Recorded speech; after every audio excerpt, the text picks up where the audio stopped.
Hello ice welcome to புராண நண்பன். Part 3 video.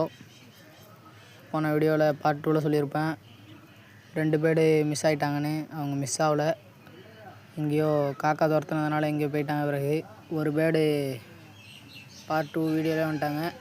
இந்த பேர்டு இப்போ பார்ட் 3. அந்த பேர்டு வந்தாலும் வரலனாலும் பார்ட் 3 வீடியோ அப்லோட் பண்ணுவோன்னு சொன்னேன். பேர்டு வந்துட்டாங்க, சேஃப்டியாகவே வந்துட்டாங்க, எந்த பிரச்சனையும் கிடையாது. மற்றபடி அவ்வளோதான். பேர்டு எங்கே போயிருப்பாங்கன்னு தான் தெரில. நான் பக்கத்தில் ஸ்டேட்டில் எங்கே பார்த்தாலும் போயிட்டு பார்த்துட்டு வந்துட்டேன். இல்லை, பேர்டு இல்லை. இப்போ ஆனால் சேஃப்டியாக வந்துட்டாங்க. இந்த பார்ட் 2 வீடியோ அப்லோடு பண்ணி 1 or 2 ஹவர்லேயே வந்தாச்சு. நம்ம ஃபீமேல் எக்கில் இருக்காங்க. அதான் 5 பேர்டு மட்டும் நிற்கிது. இப்போ இந்த வீடியோ உங்களுக்கு இப்போ போஸ்ட் பண்ணுறது 5 o'clock போஸ்ட் பண்ணிவிடுவேன். அவ்வளோதான் வீடியோ. தேங்க்யூ ஃபார் வாட்சிங்.